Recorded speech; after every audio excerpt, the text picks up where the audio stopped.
فرکانس شبکه بر ماهواره هاتبرد و بر ماهواره نایل سات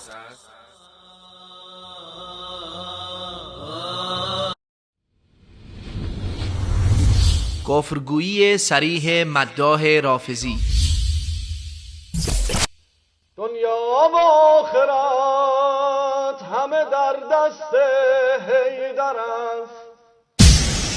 دنیا و آخرت همه در دست حیدر است. بیچاره آن که دامن لطفش رها کند. بینندگان محترم، این کفرگویی هایی که مداحان رافضی در شبکه های رسمی رافضی به زبان می آورند برگرفته از افکار و عقاید شرکی و ضد قرآنی است که از آخوندان رافضی آموختند. مشاهده نمودید که این مداح رافضی دنیا و آخرت را در دست علی رضی الله عنه می داند، حال این که ایشان بنده نیکوکاری بیش نبودند. اگر دنیا و آخرت در دست امام علی رضی الله عنه است، پس الله متعال نعوذ بالله در این جهان چه کار است؟ و اگر این گونه است که دنیا و آخرت به دست اوست، پس چرا نتوانست مانع رسیدن ضربه شمشیر ابن ملجم به سر مبارک خویش گردد و یا مانع شهادت مظلومانه فرزند بزرگوارش امام حسین رضی الله عنه باشد؟ و چرا نباید یک بنده مسلمان بجای اینکه دامن لطف امام علی رضی الله عنه را محکم بگیرد، دامن لطف رب علی رضی الله عنه را محکم نگیرد؟ الله متعال می فرماید: ولله ما فی السماوات و ما فی الارض و الی الله ترجع الامور. و آنچه در آسمان ها و زمین است از آن الله است و کارها به سوی الله بازگردانده می شوند. و می فرماید: ولله ملک السماوات والارض والله على كل شيء قدیر.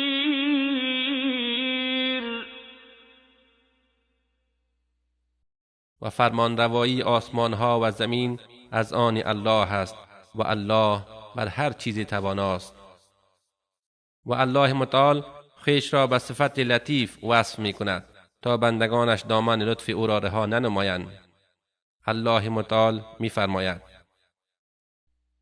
الله لطیف بعباده یرزق من یشاء و هو القوی العزیز. الله نسبت به بندگانش مهربان است، به هر کس که بخواهد روزی می دهد و او توانا و چیره است. و آیات زیادی بیان کننده این است که آسمان و زمین و دنیا و آخرت همه به دست آن ذات یکتا و مهربان است که امام علی رضی الله عنه بنده نیکوکار اوست و باید همه بندگان فقط و فقط دامن لطف او را داشته باشند. الله متعال می فرماید: قل من بيده ملكوت كل شيء وهو يجير ولا يجار عليه إن كنتم تعلمون. بگو کیست که ملکوت هر چیزی در دست اوست و کیست که امان می دهد و هیچ کس در برابرش امان نمی یابد اگر شما می دانید. حال کلیپ بعدی این روزخوان را مشاهده نمایید که می گوید ما در هر غم و درد و بلا یا علی مدد می گوییم. در هر غم و درد و بلا گفتیم و یا حیدر مدد. در هر غم و درد و بلا گفتیم و یا حیدر مدد. الله متعال می فرماید: أَمَّن يُجِيبُ الْمُضْطَرَّ إِذَا دَعَاهُ وَيَكْشِفُ السُّوءَ وَيَجْعَلُكُمْ خُلَفَاءَ الْأَرْضِ أَإِلَٰهٌ مَّعَ اللَّهِ قَلِيلًا مَّا تَذَكَّرُونَ.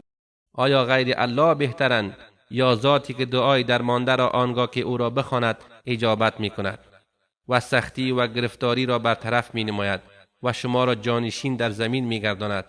آیا معبود بر حقی جز الله وجود دارد؟ اندک پند می پذیرید.